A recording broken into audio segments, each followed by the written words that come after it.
analizamos nuestro problema es el diseño del puente, lo atacamos desde dos puntos de vista: hidrológico para el caudal de diseño, hidráulico para las otras variables de diseño. ¿Cuáles son las otras variables? Velocidad media del cauce en la sección transversal, profundidad de agua, porque nosotros tenemos que diseñar hasta dónde va a estar la cota del puente, y eso va a alimentar transporte de sedimento. Los lechos usualmente los lechos naturales tienen sedimentos naturales. Esos sedimentos naturales sí se mueven con el río. El hecho de que esos sedimentos se muevan agrega un nivel de complejidad aún más grande al análisis.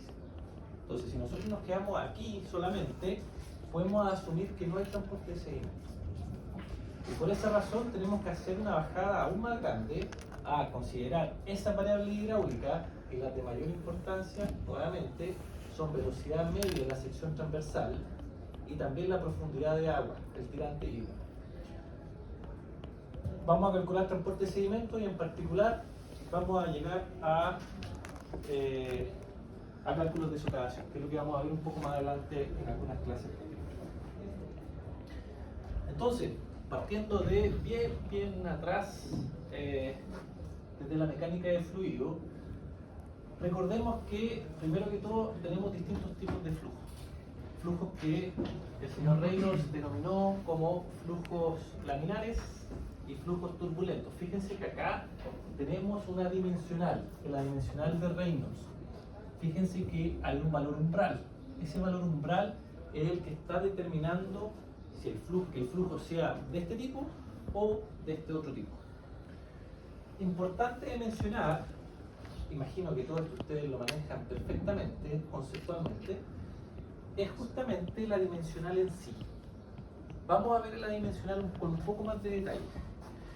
Primero que todo, adimensional significa que no tiene dimensiones, no tiene unidades de medida.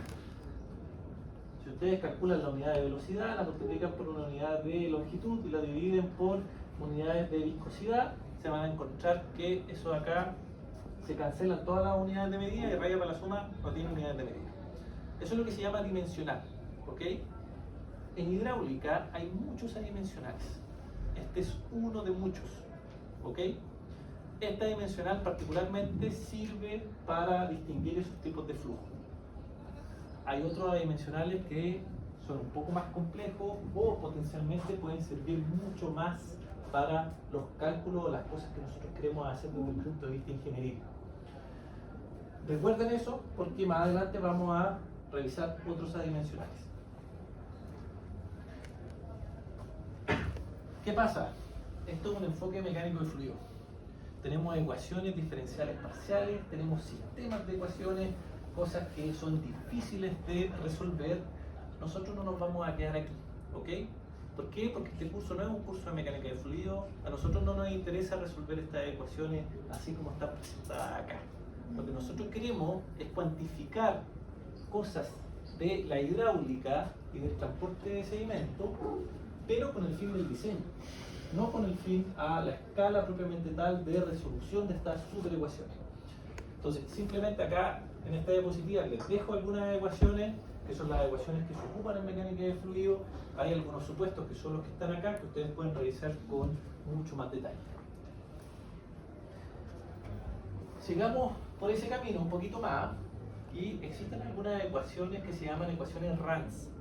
Estas ecuaciones RANS son un acrónimo de lo que está escrito acá.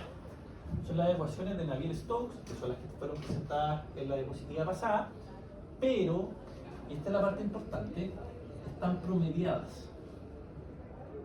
¿Promediadas cómo? Están promediadas en el tiempo, ¿ok? Acá tenemos una ilustración donde tenemos en el eje X tiempo, en el eje Y tenemos velocidad, y fíjense, si nosotros somos capaces de tener un sensor que está midiendo la velocidad, pero la estamos midiendo a una escala, a una frecuencia de medición súper alta. Eso, por ejemplo, pudiesen ser 1000 mediciones en un segundo, por ejemplo. Esa es un poco la escala a la cual trabaja la mecánica de fluido. Se dan cuenta que el subsegundo, o segundo más o menos, si tenemos esa capacidad, que afortunadamente nosotros hoy en día existe la tecnología, existen los sensores para hacer eso, vamos a tener cuestiones de este tipo. Vamos a tener una señal de la variable de interés, en este caso es velocidad, y no va a ser estable en el tiempo, no va a ser un horizontal, a pesar de que el periodo de medición puede ser menos de un segundo. Uno tendería a pensar que la velocidad en un segundo o en una escala temporal pequeña es prácticamente la misma. Y la verdad es que no, hay fluctuaciones, hay variabilidad. Esto ya lo hemos ido conversando desde el punto de vista de la hidrología. Exactamente lo mismo se va transmitiendo a otras escalas. Pero, y nuevamente uno pudiese analizar toda esta variabilidad, todo esto sube y baja que tiene esta señal. Yo les pregunto, desde el punto de vista práctico, ingenieril, del diseño de los puentes, ¿nos sirve este tipo de información? ¿Nos sirve tener información a la escala subsegundo? Y si nos sirviera, ¿de qué tipo? La respuesta es no, no nos sirve. ¿Por qué? Porque el puente va a estar ahí por años.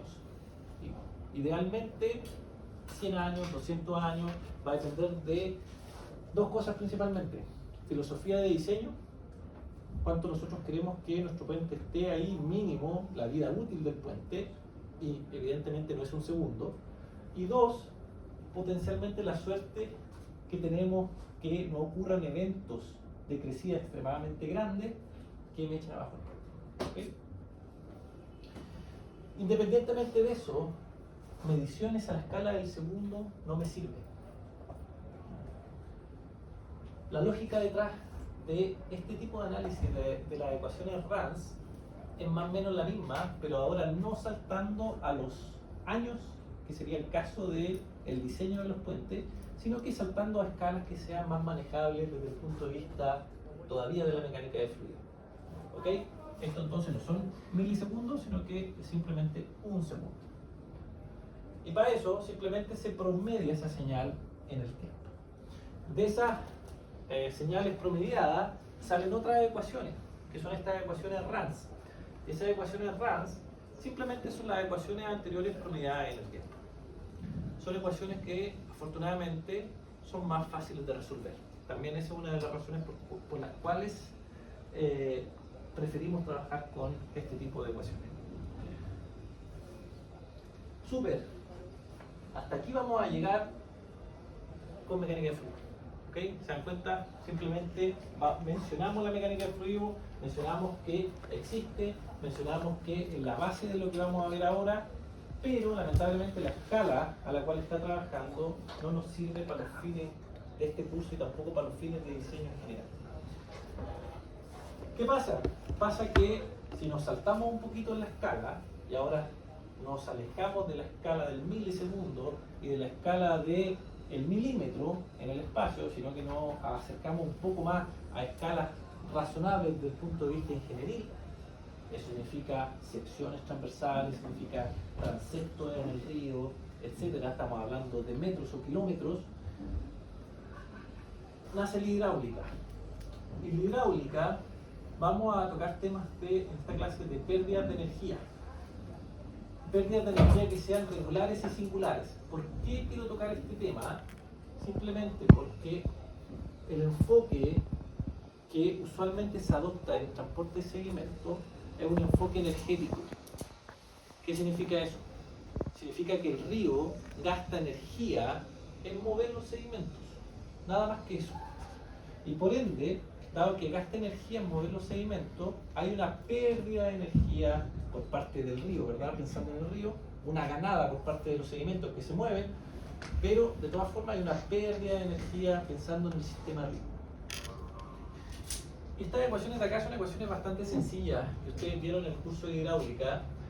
Son ecuaciones que usualmente se aplican a tuberías, ni siquiera hemos llegado a la hidráulica de cauce abierto, y vemos que usualmente lo que hacemos es un balance de energía extremadamente sencillo, donde tenemos energía en el punto 1, tenemos energía en el punto 2, el delta de energía, la diferencia que existe en esos dos puntos, asociamos que es debido a ese lambda y ese lambda es pérdida de energía. Simple. Distinguimos entre dos tipos de pérdidas: pérdidas que son regulares, que son las que están acá, imaginando que es una tubería sin ninguna modificación tanto en la longitud, eso significa que no tiene curvatura para ningún lado, y tampoco tiene modificaciones en su diámetro. Por ejemplo, si tenemos una tubería que va achicándose a medida que va avanzando, vamos a tener también una pérdida de energía. O agrandándose, también vamos a tener una pérdida de energía, pero esas pérdidas son puntuales en el espacio. Lo mismo que una curvatura. La pérdida asociada a la curvatura está solo en la curvatura. Son puntuales en el espacio. Esos tipos de pérdida se llaman pérdidas de energía singulares. Porque existe una singularidad en el espacio, la curvatura o lo que sea, que produce la pérdida. Las otras pérdidas son pérdidas regulares. En los ríos tenemos exactamente lo mismo. ¿Okay? Esto es mucho más simplificado que analizar el sistema río, pero de todas formas los mismos conceptos están dando vueltas. Aquí ustedes ven algunas fórmulas para poder calcular estas pérdidas regulares. En particular están las ecuaciones de Hazen-Williams, que está acá, de Darcy-Weisbach, que está acá, y también hay otras como Hazen-Williams y Ludin. Importante que muchas de estas ecuaciones dependen de algunos parámetros que son difíciles de encontrar. Algunos de estos parámetros, por ejemplo, van a depender, que sería ese lambda en minúscula que está acá, que va a depender del tipo de flujo. Fíjense que acá tenemos para flujo laminar una ecuación súper sencilla, para flujos turbulentos algo un poco más complejo. Si recuerdan del curso de hidrología, para calcular ese lambda había un ábaco. Y ese ábaco era gráfico. Ustedes tenían que entrar aquí, acá, entrar al eje X, subir al eje Y y leer el número que está ploteado aquí. Esta es una ecuación que se salta el proceso gráfico y de todas formas me entrega el valor del lambda. Ese es el famoso ábaco, ¿verdad? Aquí tenemos otra ecuación. Fíjense en la fecha de las ecuaciones de todas formas. Hace 32 años atrás. Claro, aquí tenemos una ecuación del 93, antes teníamos ecuaciones, bueno, también cuesta la ecuación acá, pero son ecuaciones aún más viejas. ¿Okay? Pero sirve para exactamente lo mismo, para encontrar ese valor de ese parámetro que nos falta. Conociendo ese valor, entramos en la otra fórmula y podemos calcularla. Respecto a las pérdidas singulares, las fórmulas son similares. Y lo importante es que dependen principalmente de ese parámetro G que está acá, y también depende de, si se dan cuenta, de esto que está acá, de este factor. Y ese factor es una carga de velocidad. Fíjense que está la velocidad acá, dividido por 2G, que es la aceleración de gravedad.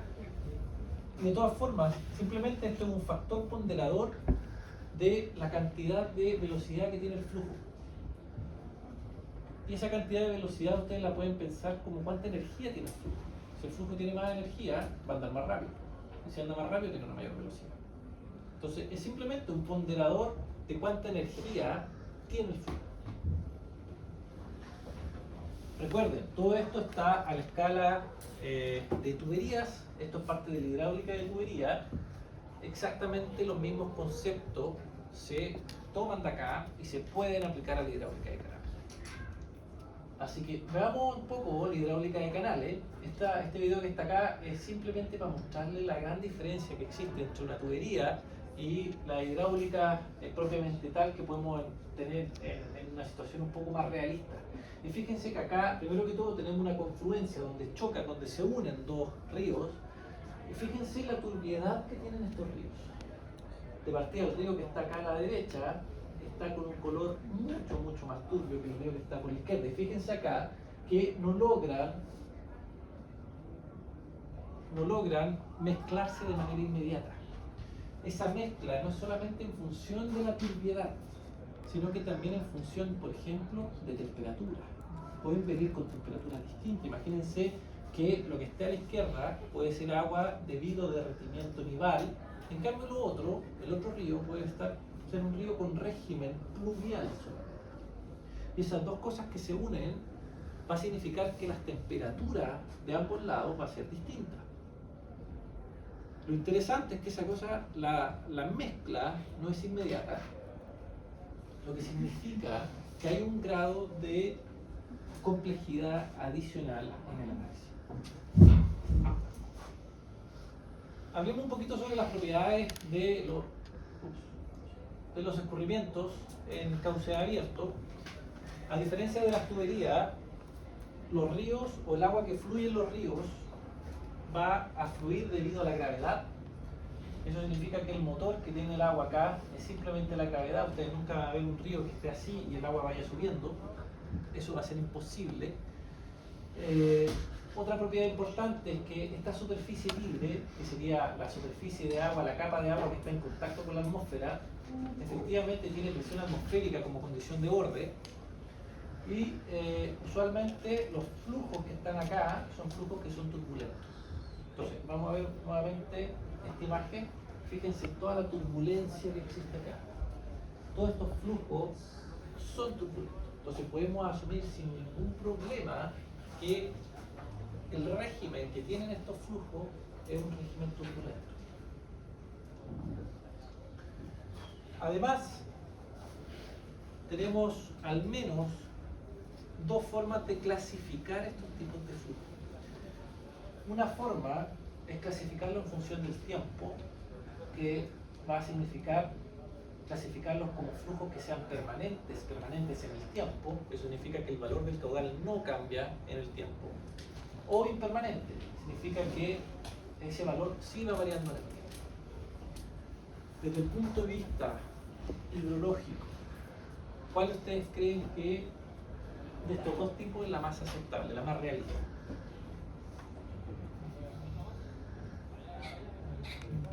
¿Los flujos son permanentes o impermanentes? Efectivamente, los flujos son impermanentes. Ahora, ¿qué pasa si yo repito la misma pregunta? Y les digo, ¿los flujos son permanentes o impermanentes? Si ahora la escala de análisis es un segundo. Permanente, ¿no? El caudal que está acá, un segundo después, ustedes van a asumir o van a esperar que sea cero. No, lo más probable es que sea el mismo valor. Entonces, la respuesta también va a depender de la escala a la cual nosotros estemos trabajando, y eso es súper importante. Además, tenemos otra variable que es la variable espacial. Y aquí podemos definir flujos que sean uniformes, flujos que sean gradualmente variados y flujos que sean rápidamente variados. ¿Okay? Los flujos uniformes. Ahora, para hacer este tipo de análisis, lo que hacemos es dejar el tiempo constante, simplemente sacamos una foto del río. O sea, el tiempo aquí no entra a jugar. Y imagínense que vemos al río de lado. Lo vemos, está pasando el río, y sacamos la foto. Y somos capaces de verlo de lado. Y lo que vamos a hacer es cuantificar las variables hidráulicas. Pero ahora no en función del tiempo, sino que en función del espacio. Entonces, en la sección 0, veo cuántas son las variables hidráulicas. Después voy a la sección 1, después voy a la sección 2, a la sección 3 y así sucesivamente. Y si me doy cuenta que esas variables hidráulicas son siempre las mismas, tienen el mismo valor cuantificado, ese flujo es uniforme. Significa que el valor de la hidráulica en cada una de las secciones es la misma. Si ahora ese flujo tiene grandes cambios, es un flujo rápidamente variado porque varía en el espacio. Y si tiene cambios más o menos, gradualmente variado. ¿Ok? Fíjense que también hay otras formas de clasificar los cauces, y aquí tenemos al menos dos alternativas a las anteriores, que pueden ser por el material. Acá tenemos que pueden ser cauces revestidos o no revestidos, aquí tenemos un canal, o según la forma, aquí tenemos algo totalmente irregular, acá tenemos algo regular, por ejemplo. Las secciones transversales tienen propiedades geométricas, que son las variables que usualmente son de interés. Fíjense que todas estas cosas que están acá, ustedes las pueden calcular con GCRAS. GCRAS es el software de modelación hidráulica que van a tener que ocupar en la tarea. ¿Okay? ¿Qué tenemos? La sección transversal, tenemos SI, que está acá, que es el tirante hídrico, la profundidad de agua máxima de la sección transversal. Recuerden que si está en mi sección transversal, yo aquí tengo una profundidad de agua, pero no es la máxima. Aquí tengo otra profundidad de agua y a medida que voy ingresando al río, adentro del río, voy a tener una profundidad de agua que es distinta. En algún punto va a ser la profundidad máxima. Ese es el tirante hídrico, la máxima. ¿Por qué es importante? Porque evidentemente la condición desde el punto de vista hidráulico más desventajosa para el ¿sí?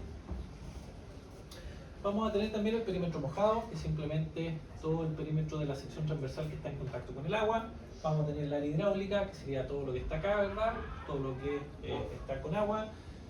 El ancho superficial, si es que miramos el río desde arriba. Y también tenemos un radio hidráulico, que es una razón entre el área hidráulica y el perímetro mojado. Lo que ustedes observan acá es una medición de caudal, un aforo. Es un aforo utilizando una DCP. El ADCP es ese barquito que está acá, que es un sensor ultrasónico que es capaz de medir varias cosas en tiempo real. Esas cosas son velocidades, primero que todo la batimetría. Vamos a tener información topográfica de la sección transversal. Y eso es extremadamente importante porque recuerden que para hacer la modelación hidráulica nosotros tenemos que ingresar las secciones transversales. Entonces, una alternativa es ir a terreno, posicionarse en el lugar donde ustedes quieren medir la sección transversal y de alguna forma medir esa geometría. La pueden medir con una regla, la pueden medir con sistemas un poco más sofisticados que son estos. Lo interesante es que esto de acá mide la batimetría, pero en tiempo real también está midiendo las velocidades a lo largo de la sección transversal y también en la vertical. Y por ende, ese tipo de sensor está midiendo velocidad y sección transversal en cuanto a topografía, batimetría, y por ende puede, por supuesto, estimar el caudal. Hay otras formas de medir eso, por ejemplo con un correntómetro, que es algo similar, la típica hélice que uno va, se instala la sección transversal, instala el correntómetro y a medida que existe un flujo más grande, esa hélice se va a mover más rápido. Entonces tenemos que ir midiendo, verificando cuántas vueltas da por minuto y después la anotamos y hacemos la conversión y ahí tenemos la velocidad. Eso no es que esté desactualizado, pero desde el punto de vista del terreno es tedioso. Es tedioso porque te va a demorar mucho más en cubrir una sección transversal que con una DCP. La diferencia es que un correntómetro puede valer del orden de 1 millón de pesos, 2 millones de pesos, una DCP puede costar del orden de 40, 50 millones. Entonces hay un problema ahí, quizás económico, y además que los ADCP tienen un sensor que está bajo el agua, que para cauces que sean pequeños, lamentablemente no sirve. Ahora, para cauces pequeños no hay ningún problema, todos nos podemos meter al río, ¿verdad? Sin problema, y con un correntómetro chiquitito podemos medir. Súper. Hablemos de otra clasificación de los flujos. De aquí en particular quiero llegar al flujo normal. El flujo normal es un tipo de flujo que usualmente es asumido desde el punto de vista ingenieril. Y las propiedades que tiene ese flujo es que la línea de energía, recuerden de lo que conversamos anteriormente, que había energía, había pérdidas de energía y por ende podemos cuantificar cuánto es la energía que trae el río, que sería lo que está acá, va a ser paralela a la superficie de agua y a su vez estas dos van a ser paralelas a la pendiente que tiene el lecho. Entonces todas esas pendientes son iguales, simplemente son tres cosas distintas. Eso acá se escribe de esta manera. Importante que las ecuaciones para poder resolver esto y poder calcular algunas cosas de interés son extremadamente sencillas. Son las que están acá. Estas son las ecuaciones de Gautler, Manning, Strickler, que usualmente son llamadas simplemente como ecuación de Manning. Pero fíjense, esto de acá es velocidad, radio hidráulico, pendiente, y este es un parámetro asociado a la rugosidad, que es un parámetro de pérdida de energía, que sería el N de Manning. Usualmente se llama N de Manning. Entonces, Radio hidráulico lo calculamos con la propiedad de la sección transversal. Esta pendiente que está acá da exactamente lo mismo que ocupemos la pendiente, fíjense, la pendiente de el lecho, la pendiente de acá de la superficie de agua, o la pendiente de la línea de energía. La línea de energía no somos capaces de verla, pero esto de acá sí. Entonces simplemente posicionándonos en 2 puntos del río, acá o acá, podemos cuantificar esa pendiente. Fácil también desde el punto de vista de ir a terreno y poder tener algunos valores. Y si multiplicamos todo esto, velocidad por área, vamos a tener una cuantificación del combate. ¿Okay? Estas son ecuaciones extremadamente sencillas y recuerden que sirven solo para el flujo normal. ¿Okay? Que es el caso simplificado que usualmente asumimos desde el punto de vista ingeniería. Lo que tienen en esta tabla es valores del parámetro n, ese n de Manning que está en la fórmula de allá, para distintos tipos de materiales, tanto naturales como artificiales. Por ejemplo, si tenemos un canal, ese canal está revestido de hormigón, entonces tenemos la sección transversal que tiene hormigón. ¿Cuánto es el valor de n de Manning? Vamos acá y vemos, ok, mira, cemento liso es 0.011. Ok, perfecto, lo ponemos en la ecuación. Listo. Y así como hormigón, podemos tener otros tipos de materiales en los canales. Incluso en los cauces reales, podemos simplemente estimar ese valor o potencialmente lo que podemos hacer es un trabajo inverso. ¿Qué sería un trabajo inverso? Sería, por ejemplo, voy al río, veo hasta dónde inundó. Usualmente este tipo de cuestiones son interesantes, uno para el diseño de alguna cosa hidráulica o a posteriores cuando hubo una inundación y quiero tratar de reproducir qué pasó en ese evento. ¿Okay? Un análisis forense. Imaginemos en el segundo caso, el análisis forense de hidráulico, por supuesto. No. Sí. Por eso no mencioné. Sí. ¿Qué pasa? Tenemos hasta dónde llegó la inundación. Y con GECRAS nosotros podemos simularlo. Podemos simular esas inundaciones. Pero GECRAS va a depender también, nos va a pedir el valor del n de Manning. Entonces nosotros podemos iterar nuestra simulación hasta encontrar el valor que nos llega a la inundación que fue observada. De esa manera somos capaces de estimar de atrás hacia adelante cuánto es el valor de ese parámetro. Es una especie de calibración teniendo datos. Entonces, de la tabla que ustedes observan acá, pueden tranquilamente encontrar ciertos materiales que son distintos y los valores de CNM. Tenemos otros tipos de flujos también, y aquí vamos a hacer una distinción entre flujos que sean subcríticos, flujos que sean críticos y flujos que sean supercríticos. Los flujos subcríticos son aquellos donde, y fíjense, acá entra otra dimensional, y esta dimensional de acá es el número de Flood, este de acá. Y este número de Flood se calcula de esta manera, fíjense, velocidad media de la sección transversal, dividida por una raíz de G por Y del tirante Y. ¿Okay? Son formas muy fáciles de calcular estos dimensionales, pero tienen dentro la capacidad de predecir ciertos comportamientos en el río. En particular, así como el número de Reynolds estaba diciendo, ok, si el valor umbral es tanto, si tú estás abajo, estás en una condición, si estás al otro lado, estás en otra condición. El número de Flood hace exactamente lo mismo, tiene valores umbrales. El valor umbral en el número de Flood es 1. Cuando ese número de Flood es igual a 1, vamos a estar en una condición crítica. ¿Qué significa eso? Significa, por ejemplo, si nosotros tenemos un río que va en esta dirección, ¿ok? Y lanzamos una piedra al río, uno esperaría que esa piedra que llega al agua genere ciertas ondas, ¿verdad? Todos hemos jugado quizás en un lago tirando piedras al lago y uno ve cómo se generan esas ondas. ¿Okay? Esas ondas tienen información. Y además esa información se mueve en el espacio. ¿Qué pasa en un flujo crítico? Uno lanza la piedra y esa onda no es capaz de subir agua hacia arriba. Entonces toda esa información va hacia abajo. En un flujo que es súper crítico, fíjense que acá está en balance. sea, no es capaz de subir, pero tampoco el agua se la lleva completamente.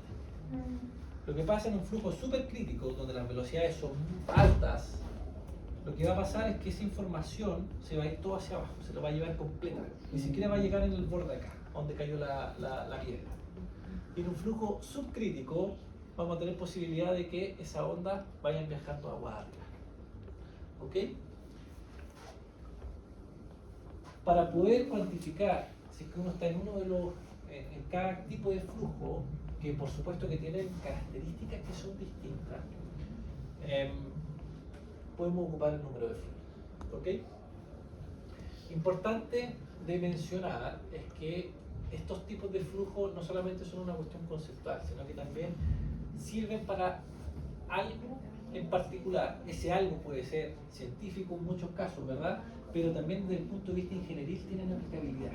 ¿Ok? ¿Y cuál es esa aplicabilidad? Esa aplicabilidad es que si usted tiene en el eje Y profundidades de agua, tirante hídrico, y en el eje X, esta de acá es energía, pero puede ser otra variable de interés, ¿ok? ¿Qué va a pasar? Este puntito rojo es justo el umbral crítico. Entonces, hacia acá tenemos flujo subcrítico, hacia acá tenemos flujo supercrítico. ¿Qué sucede? Sucede que si uno está a un nivel de energía dado y tiramos una línea vertical acá, me va a decir que tenemos dos profundidades de agua asociadas al mismo nivel de energía. Y eso es complicado desde el punto de vista hidráulico. ¿Por qué? Porque significa que tú solamente yendo a medir vas a tener potencialmente la mitad de información. Los flujos que son subcríticos usualmente también se llaman flujos de río, por eso dice río acá, porque usualmente los ríos se comportan en una condición subcrítica. ¿Okay? ¿Qué tipo de características tienen estos ríos subcríticos? Tienen pendientes que no son muy pronunciadas. Si tuviesen una super pendiente, la velocidad del agua sería súper alta. Eso significa que es muy, pero muy probable que esos ríos sean súper críticos. ¿Ok? Además, otra propiedad es que las profundidades de agua son relativamente altas, medianas altas. ¿Ok? Entonces, cuando ustedes se vayan para la casa recordando esto, subcrítico, profundidades relativamente altas, medianas altas y velocidades que son relativamente bajas. Los supercríticos, todo lo inverso, velocidades altas y profundidades bajas. ¿Ok? Además que, bueno, tenemos algunos casos que son de interés, que son los que están acá, no vamos a entrar en detalle de eso. Porque pasemos directamente a algo de diseño. Usualmente el diseño hidráulico se traduce en un diseño de la sección transversal, cuando estamos hablando de canales principalmente. Y para eso vamos a partir conociendo el caudal de diseño. Y eso es debido a que cuando uno llega a esta etapa, uno ya pasó por la parte de hidrología. Lo mismo que ustedes hicieron en la teoría. Entonces ya hicieron los cálculos hidrológicos y calcularon los caudales con ciertos periodos de reloj. Y lo que tienen que hacer ahora es diseñar propiamente tal, geométricamente, dimensionar lo que está, la obra hidráulica de análisis. En el caso de este curso es un puente, pero perfectamente puede ser un canal. ¿Ok?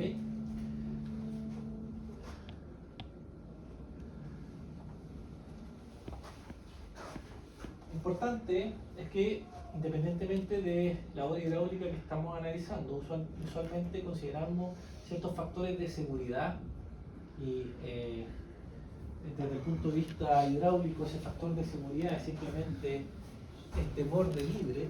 Eso significa que nosotros hicimos el caudal, ¿verdad? Calculamos el caudal de diseño, diseñamos nuestra obra hidráulica y después de todo eso llegamos a que el agua va a llegar hasta aquí. De todas formas, nosotros decimos, ok, confío en mis resultados, pero voy a aplicar un factor de seguridad que sería 1 metro, por decirlo así. ¿Okay? Entonces le damos ese borde libre, donde le damos la capacidad de que en alguna parte de mi análisis haya habido potencialmente un error o mucha incertidumbre en los cálculos y por ende yo estoy del lado seguro. A pesar de esto, muchas cosas fallan de todas formas.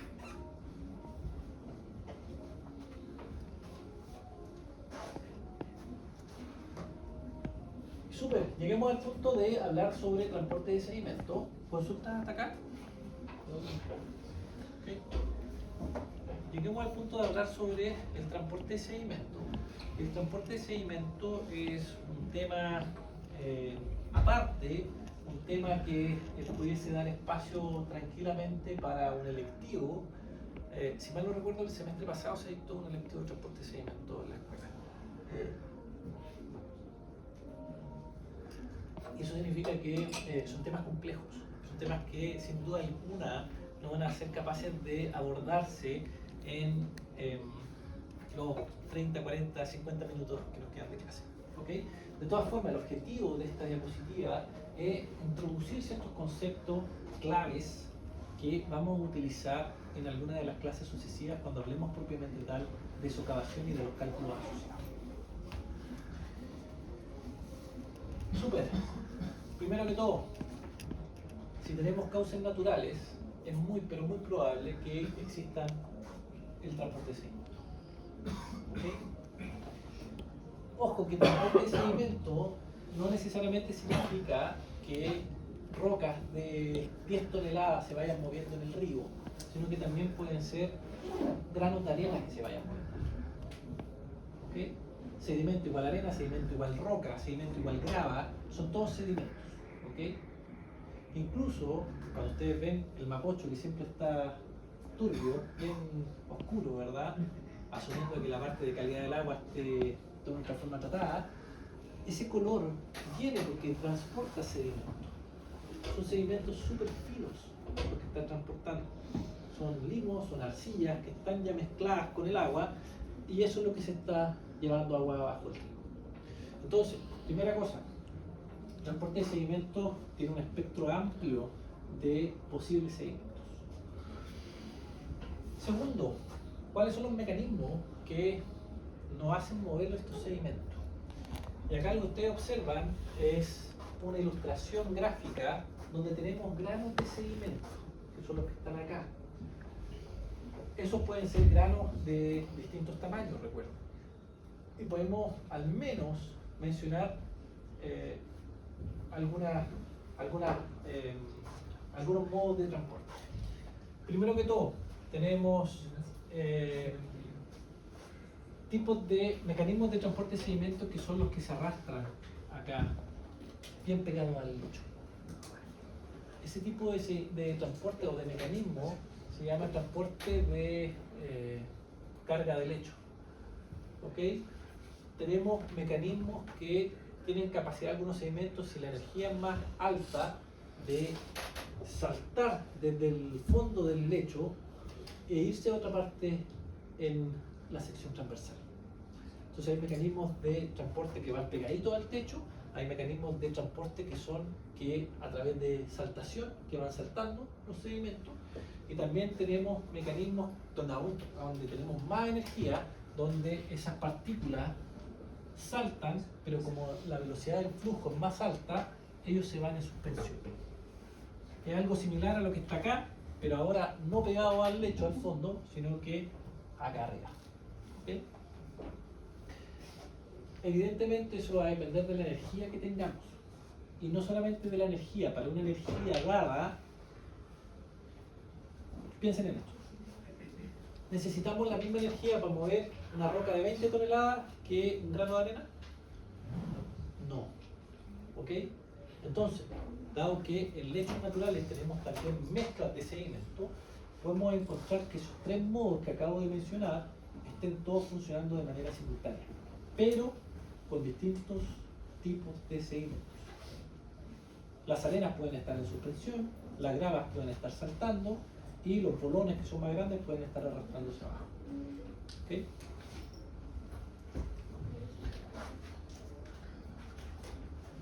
Entonces, agarrándome de lo que acabo de decir, tenemos algunos factores que pueden afectar el movimiento de estos sedimentos. Sin duda que el peso de las partículas. Y ahí tenemos nuevamente peso, está ligado para sedimentos naturales con tamaño. ¿Okay? Piensen que usualmente las densidades que tienen estos sedimentos son más o menos estándar, independientemente del tamaño. Entonces un volumen más grande va a tener un peso más grande, una masa más grande. Pero también hay otras cosas que pueden afectar ese movimiento. Por ejemplo, el acorazamiento. ¿Qué significa que los sedimentos se acorazen? Significa que tienen la capacidad de juntarse. Esto pasa usualmente cuando hay unas mezclas de sedimentos de distintos tamaños y relativamente pequeños. ¿Y qué pasa? Esos sedimentos, que son todos por sí solos pequeños, tienen la capacidad de agruparse en un solo sedimento más grande. ¿Ok? Entonces, desde el punto de vista hidráulico, a pesar de que las unidades son más pequeñas, se comportan como si fuesen un sedimento más grande. Entonces, todos esos sedimentos pequeños tienen la capacidad entonces de hacer clústeres, de agruparse, y por ende tienen capacidad de resistir el movimiento, porque el flujo es equivalente a que los vea como un sedimento más grande. Y por supuesto, si esos sedimentos tienen capacidad de rodar, no es lo mismo tener piedritas que estén perfectamente esféricas versus otras geometrías que lo que va a hacer es impedir el movimiento de esos sedimentos. Nuevamente vamos a volver a esta ecuación en RANS. Como les mencioné anteriormente, gran parte de estos tipos de análisis también se tratan de resolver de manera teórica. Les adelanto que teoría unificada para esto no existe y por ende vamos a pasar bien rapidito por acá. Exactamente lo mismo, pero importante mencionar que hay al menos dos enfoques. Un enfoque que está acá, que está basado en esa ecuación en RANS que vimos anteriormente, y otro enfoque que está basado en un balance de momentum o de energía.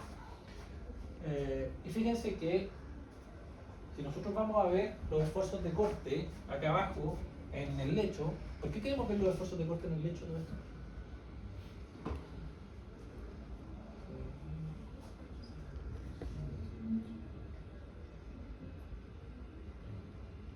Para conocer el empuje que tiene el lecho para los sedimentos.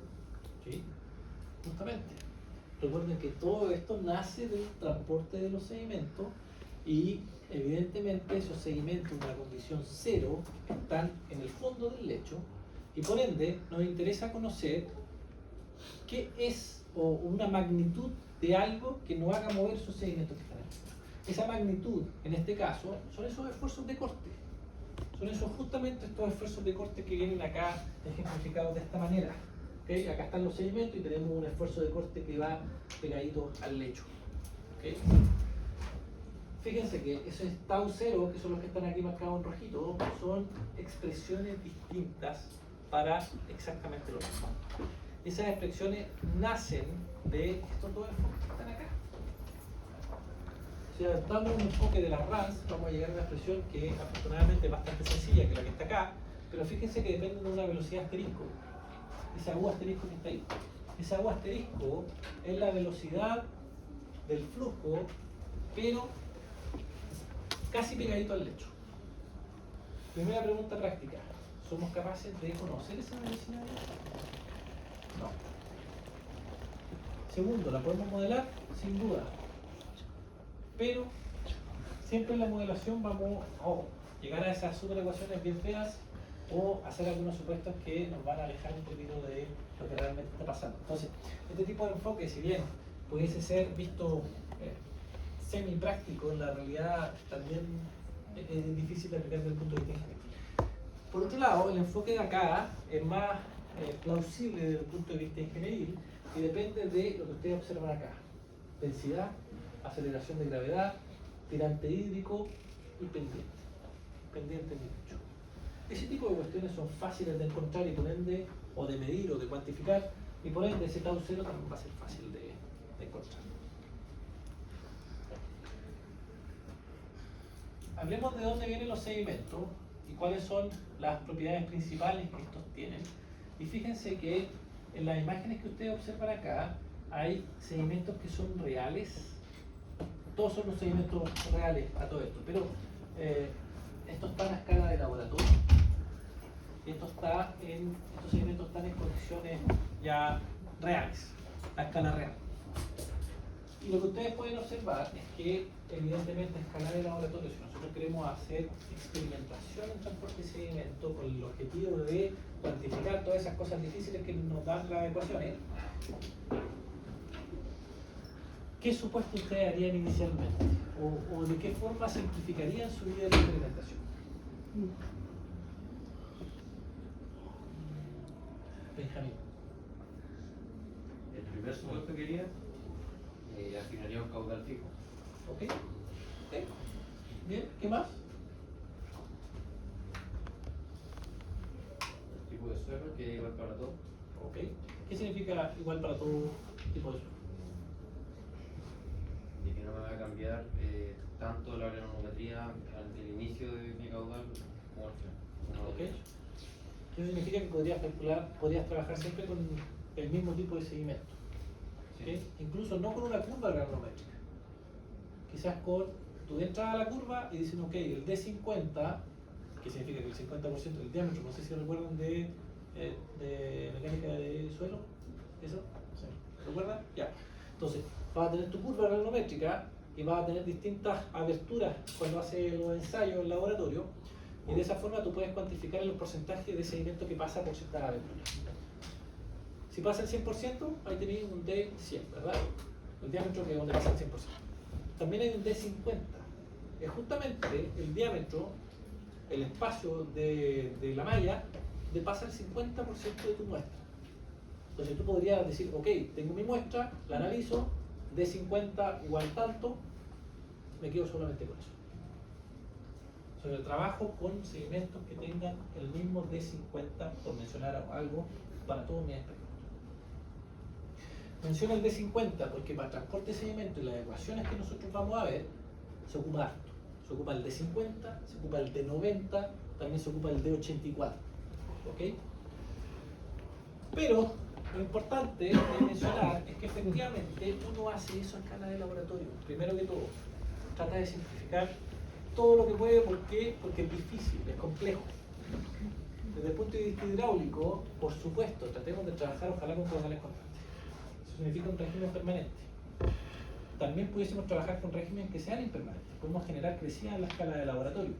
Eso es más difícil, necesitamos instrumentación ad hoc, adecuada. Y solamente a modo de ejemplo, nosotros acá en el laboratorio que tenemos, no tenemos las instalaciones para variar los caudales en el tiempo de hacer experimentación controlada.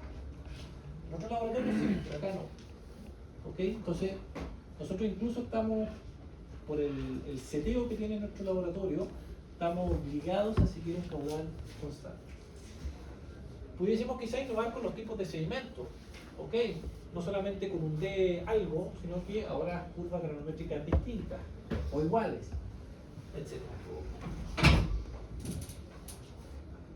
Hablemos un poquito sobre algunas propiedades de estos sedimentos y en particular podemos hablar de al menos de estas tres cosas. Densidad. Ustedes ya saben que es masa por volumen. Usualmente los sedimentos están en este orden de magnitud, como decía, 2650 kilos por metro cúbico. También podemos hablar de forma. Todo esto de acá, por supuesto, que está afectando al transporte de sedimentos, lo que conversamos anteriormente. Si tenemos materiales con una densidad mayor, significa que pueden ser más pequeños, pero tienen más masa, están más pesados, y por ende les va a costar más el flujo moverlo. O a su vez, podemos tener materiales con densidades más bajas. Por ejemplo, plásticos. Imagínense que nosotros hacemos experimentación con plástico. Entonces, en vez de poner en el laboratorio con sedimento real, arena, lo que sea, ponemos plástico, pelotitas de plástico. Evidentemente esas pelotitas de plástico van a tener menos densidad. Y como tienen menos densidad, son más fáciles de mover. Entonces, la densidad es importante. La forma, como conversamos anteriormente también, hay una forma de cuantificar ese factor de forma. FF significa factor de forma. Y fíjense que esto de acá simplemente te agarran una partícula de sedimento y miden las tres componentes más grandes. La más grande en todas las direcciones, ¿verdad? Tienen aquí, tienen acá, van a quedar con valores de A, de B y de C, que son las cosas que están acá. Y ustedes la meten acá dentro de esta ecuación y van a calcular ese factor de forma. Entonces, para esferas, que todos tienen el mismo valor, van a tener un valor 1, para sedimentos naturales van a estar cercanos al 0,7, al valor 0,7. recuerden que desde el punto de vista, si usamos plástico, evidentemente nosotros aquí podemos generar las formas que nosotros queramos y experimentar como queramos. Y a su vez, tamaño de los sedimentos también. Entonces, aquí tenemos información sobre los tamaños de los sedimentos de las curvas termométricas ETSI.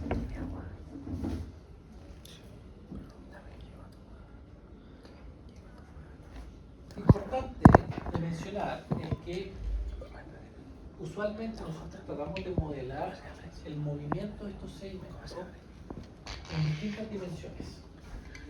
La primera dimensión es poder estimar si es que sí hay movimiento o no hay movimiento. Simplemente tratando de responder esa pregunta.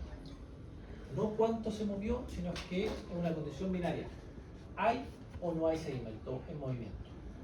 Imagínense que tenemos el seteo en laboratorio nuevamente y partimos con caudales bajos.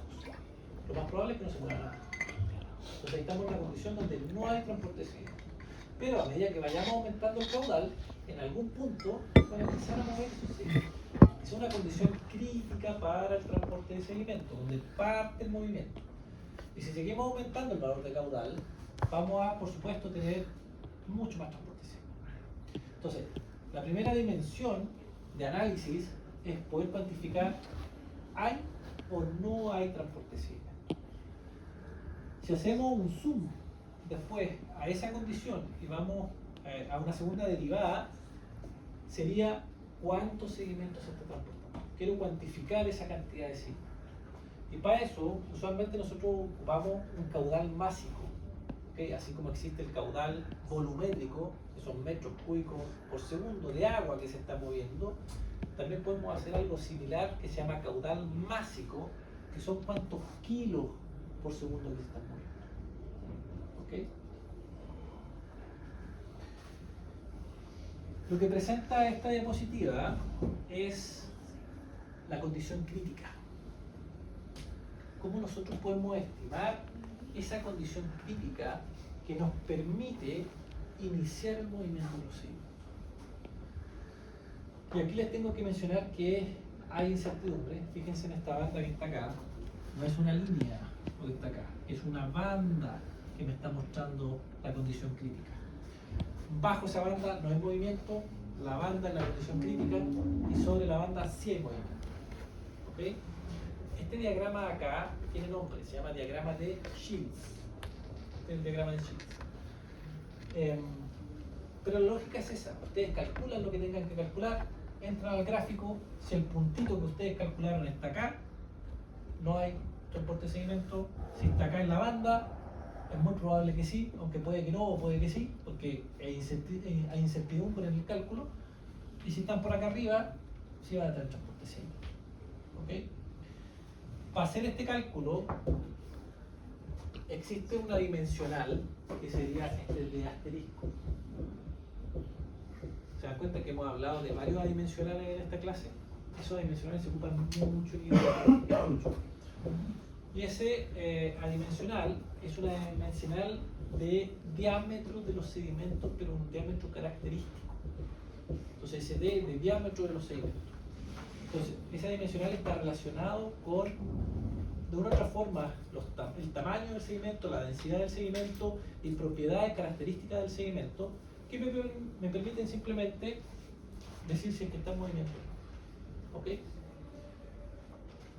Alternativa 1. Esto acá se propuso en los años 40 aproximadamente. ¿Ok? Alternativa 2. Tener un enfoque ingenieril. ¿Qué sería ese enfoque ingenieril?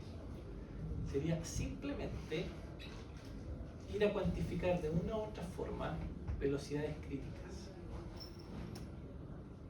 Entonces, fíjense que acá está velocidad crítica en azul. Ese es un enfoque ingenieril. Eso significa que es equivalente a responder esta pregunta. ¿Cuánto es la velocidad que yo necesito para que se empiece a mover los sedimentos? Si uno logra cuantificar de una u otra manera esa velocidad se llama velocidad crítica para el inicio del transporte de sedimentos. Esa velocidad Por supuesto que va a depender del tirante hídrico. No es lo mismo tener en un canal así una profundidad de agua muy baja, un par de centímetros, y calcular una velocidad crítica acá, que tener un canal que esté con 2 metros de tirante con la misma velocidad crítica. Perdón, con la misma velocidad crítica. Dado que el tirante más chiquitito significa que todo el flujo está en más contacto con el sedimento, es muy probable que esa velocidad, a velocidades más bajas se empiecen a mover los sedimentos, que a velocidades más altas en condiciones hidráulicas que son más altas. Pero al margen de eso, el enfoque ingenieril usualmente está acá con velocidades críticas. Y aquí ustedes lo que observan es que hay muchas ecuaciones para poder determinar esas velocidades críticas. Esta tabla de acá a ustedes les muestra algunas de estas ecuaciones. Y fíjense que hay ecuaciones de distinto tipo, hay ecuaciones que pueden seguir la lógica dimensional, eso significa que la unidad de medida a este lado de la ecuación es la misma que a este lado de la ecuación. A veces eso no pasa, son ecuaciones súper empíricas. Pero al margen de eso, aquí tienen una lista al menos de algunas ecuaciones que están dando vuelta para poder cuantificar esa velocidad crítica. Fíjense que algunas de estas ecuaciones también dependen de h, que es el tirante. Eso debido a lo que acabo de mencionar. Para igualdad de condiciones, tirante bajo o tirante medio, tirante alto, para la misma velocidad pueden estar en transporte de sedimento o puede ir. Entonces la profundidad de agua es una variable importante en el cálculo. Así como otras propiedades relacionadas con los sedimentos. Fíjense que acá está de 50, de 50, de 50 y así sucesivamente. Ahí es de 90, etc.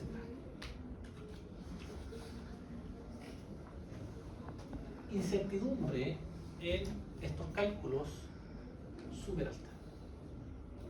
Si ustedes agarran todas esas ecuaciones que están ahí y para las mismas condiciones las aplican, van a encontrarse potencialmente en valores de velocidades críticas que son en un rango súper amplio. ¿Okay? Y eso es problemático, si se dan cuenta desde el punto de vista ingenieril también. Porque que una ecuación te esté diciendo que sí hay transporte de sedimento y por ende tú puedes cuantificar ese caudal másico, cuántos kilos por segundo se van moviendo, pero otra ecuación te dice que no, eso significa cero caudal másico. Y tú quieres al fin y al cabo cuantificar, obviamente, este tipo de cuestiones para un diseño. Pregunta, ¿por qué quisiéramos cuantificar el caudal másico? Pensando en un diseño de algo, de alguna obra hidráulica.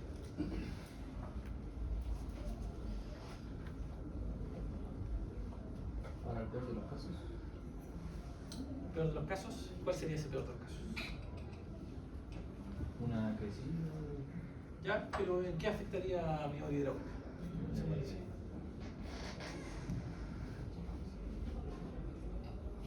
Ahora, si usted está pensando en una crecida, es muy probable que sea de transporte de sedimento. Porque las crecidas tienen un montón de energía, los caudales son súper altos, mueven de todo. Va a cambiar el perfil de mi causa. Ok, pensemos en el diseño y cómo eso puede afectar al diseño. Claro, sección transversal, como se va moviendo el sedimento, me puede cambiar la sección transversal. ¿Qué más? Socavación. Socavación, ok. En los puentes para quedar las pilas expuestas. ¿Qué más? Cambio los valores del tirante y todo. Ok, pero eso está relacionado con la sección transversal. ¿Qué más? Pensemos ahora en obras hidráulicas. La represa. Represa, ¿qué pasa con la represa? Va a ser distinto la energía que va a tener en contacto con el, por así decirlo, el muro. Entonces ahí uno tiene que fijarse más bien con el tema del peso, en cuanto a la cantidad de masa por así Ustedes están decirlo. pensando en los choques de los sedimentos que se van moviendo en el muro. ¿Ok? Es algo más estructural, pero sí. Las obras de arte. Por ejemplo, las obras de arte que están bajo los caminos, como se retira el sedimento, quizás no alcance a llegar el agua a la hora de arte. Ok, se tapa. ¿Ok? ¿Qué más? Pensemos nuevamente en los embalses. ¿Por qué nosotros quisiéramos cuantificar ese caudal másico en un embalse? Y lo cuantificamos agua arriba del embalse.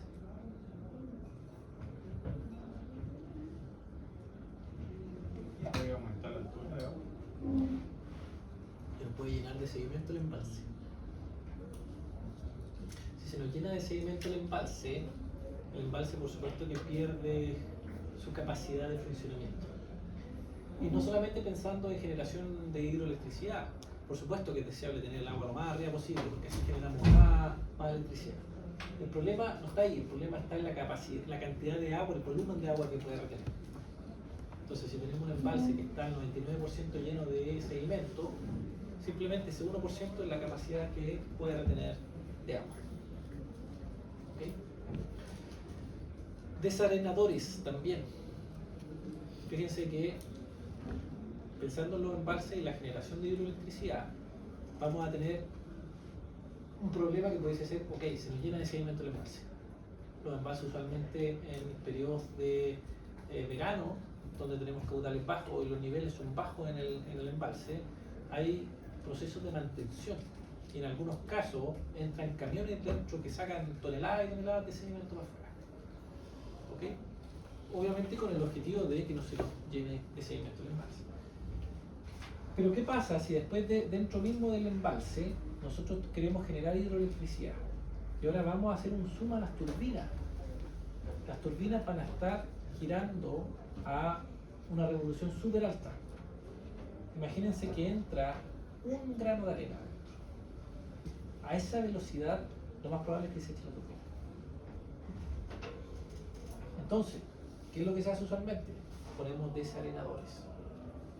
Ponemos otras obras hidráulicas antes de esas condiciones extremas, críticas, que lo que queremos hacer es que todo el sedimento se quede ahí y que lo único que pase es el agua. Entonces también necesitamos cuantificar cuánto es ese caudal másico, cuánto es el sedimento que yo, con el cual voy a contar para poder dimensionar qué tan grande es mi desarenador. Entonces, si se dan cuenta, mucha obra hidráulica, dado que estas obras están siempre en contacto con el agua, y el agua usualmente está en los ríos, y los ríos usualmente están en una condición pseudo-natural, vamos a tener transporte de sedimento y este tipo de problemática. ¿Ok? Muy bien. ¿Consultas?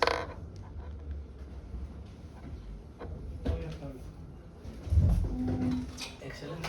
Entonces, nos vemos en la próxima clase.